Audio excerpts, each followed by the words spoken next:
మా పరువు బజారు పాలు చేయకు. అత్తగా కాదు అమ్మగా అడుగుతున్నాను, ఈ ప్రయాణం అనుకో. ఏంటమ్మా ఏమైంది? అమ్మాయి పుట్టింటికి వెళ్ళిపోతానంటుంది బాబు. ఇక్కడేం తక్కువైందని? ఆయన డాక్టర్ చదివారు, పట్నంలో హాస్పిటల్ కట్టాలి, డబ్బు కావాలన్నాను. దానికి మీ అమ్మగారు ఏమన్నారు తెలుసా? ఇదంతా దొరబాబాస్తి, అడ్డమైన వాళ్ళకి ధారపోయటానికి ఒప్పుకోను అన్నారు. అవునే, ఈ ఆస్తంతా మన్నైతే. ఇప్పటికే నా చదువుల కోసం బోళ్ళంత డబ్బు ఖర్చు పెట్టాడు. ఇప్పుడు హాస్పిటల్ కట్టడానికి మళ్ళీ డబ్బు అంటే ఎలా? అందుకే వెళ్ళిపోతానంటుంది. మా నాన్నే గతి లేనాడు కాదు. నువ్వు ఇల్లు వదిలి వెళ్ళావంటే నేను ఊరి పోసుకుని చేస్తాను. అమ్మా ఏంటో మాటలు? ఇప్పుడు నీ మూడుకో ఆసుపత్రి కట్టించాలి అంతేగా? రే ఎంత వద్దురా? 5-6 లక్షలు. సుధా నిన్నకి ఇచ్చిన డబ్బట్రా. ఆలోచిస్తున్నావు ఏంటి? వెళ్ళి పట్రా. వద్దులే బాబు, నువ్వు కష్టపడి సంపాదించిన డబ్బు పరాయి వాళ్ళకి ఎందుకు ఇవ్వాలని అమ్మాయి ఆలోచిస్తుంది కాబోలు. పరాయి వాళ్ళు ఎవరమ్మా? నా తమ్ముడికి ఎత్తున్నాను, కాదంటానికి ఇదెవరు? వెళ్ళి పట్రా.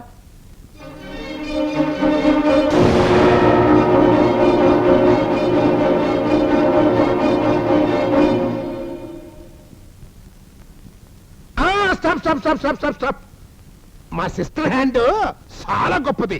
అత్తయ్యకి అమ్మ. అవునవును అమ్మకి.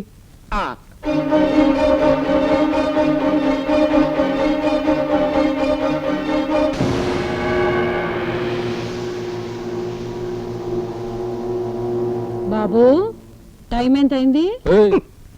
చెప్పు. కరెక్ట్ గా 1 నిమిషం తక్కువ అమ్మా.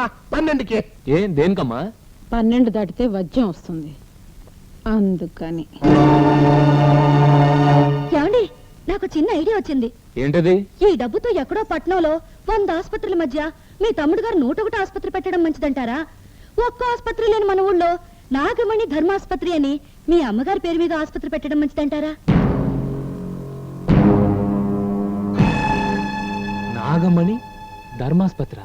అవునండి, మీ అమ్మగారి పేరు మీద ఆసుపత్రి పెట్టి మీ తమ్ముడు 10 మందికి ప్రాణభిక్ష పెడుతుంటే ఈ చుట్టుపక్కల ఆవిడికి ఎంత పేరు, ఎంత గౌరవం, మనకెంత తృప్తి. బంతి మొక్క, ఎంత మంచి మాట చెప్పావే. చూసామని పెద్ద కోటలు తెలివితేటలు. కానీ బాబు, ఈ ఊళ్ళో ఆసుపత్రి పెట్టడం వాడికి ఏడ్చాడు. ఆడికేం తెలుసమ్మా? నీ పేరు మీద ఆసుపత్రి మనోళ్ళు బంపరు శంకుస్థాపనకి ఏర్పాటు చేస్తాను, రెడీగా ఉండండి.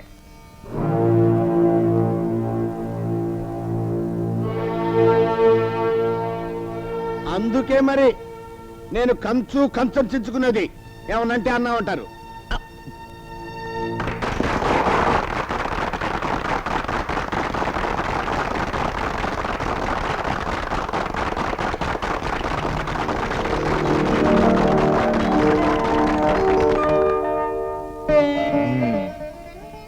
కంగారు పడకుండా రాత్రి చెప్పిందంతా చెప్పండి.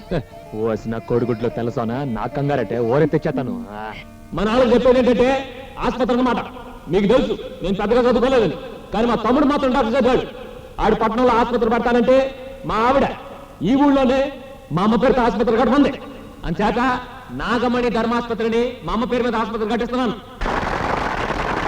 ఇప్పుడు నేను చెప్పేది ఏంటంటే మా అమ్మ ఆసుపత్రిలో పేదవాళ్ళందరికీ ఒత్తిడి మందులు ఇస్తాడు మా తమ్ముడు. చూసారా అబ్బాయి గారు, పునాది రాబడి 10 నిమిషాలు అవ్వలేదు, అప్పుడే పోలీస్ పేషెంట్లు పరిగెట్టుకుంటూ వచ్చేస్తున్నారా? ఇదేంటండి, మా తమ్ముడు ఆసుపత్రి కట్టేది పేదవాళ్ళ కోసం, పోలీసుల కోసం కాదు. మేము వచ్చింది ట్రీట్మెంట్ తీసుకోవడానికి కాదు, మీ తమ్ముడు డాక్టర్ చదివాడో లేదో తెలుసుకోవడానికి. నా పాకలో మేకలాగా మీరు బలేవారండి. ఆడిని లచ్చలు ఖర్చు పెట్టి డాక్టర్ని చేశాను. రాత్రి అనక పగలనక కట్టుబడి చదివాడు.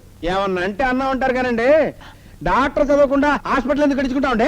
అయితే ఆయన్ని సర్టిఫికెట్ చూపించమనండి. చూపించండి మరిది గారు, మీకు భయం ఏంటి? ఇన్స్పెక్టర్ గారు 1 నిమిషం.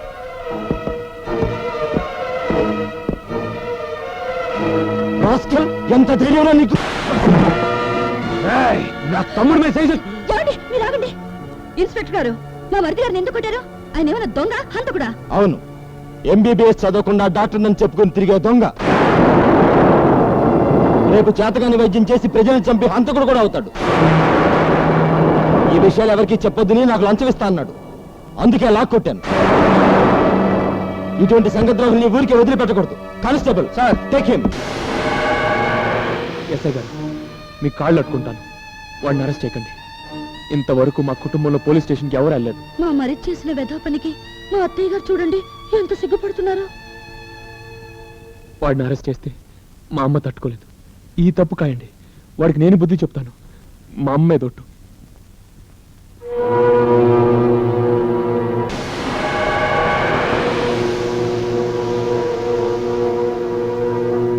ఇంతటి తప్పు గనక క్షమించి వదిలిపెడుతున్నాం. ఇక మీద మీ తమ్ముడు డాక్టర్ కాదు, ఈ హాస్పిటల్లో ఉండకూడదు. కానిస్టేబుల్ సార్ పదండి.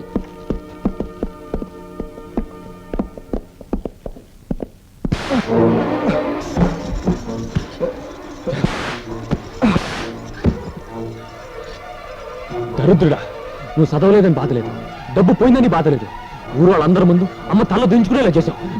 బాబు వాణ్ణి ఏంటంటే మీరు? ఆయన అసలే కోపంతో మండిపోతుంటే మీరు ఇంకా రెచ్చగొడతారేంటి?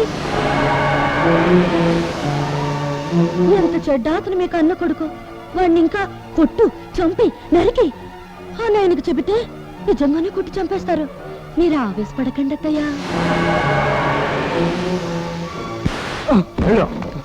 రేపటి నుంచి నీ అత్తమ్మ వల్ల నువ్వు నీ పెళ్ళం గోచలు కట్టుకుని పొలం పని చేయండి. రామయ్య బాబాయ్ నేను చూసుకుంటాను కదండి.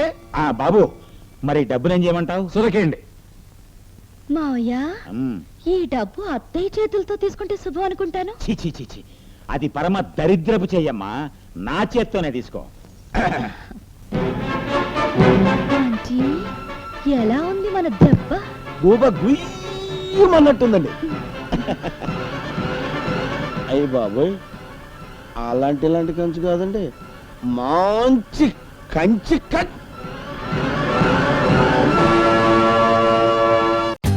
For more updates, like, comment, subscribe to our channel. Hey darlings, గంటని click చేయడం మర్చిపోకండి.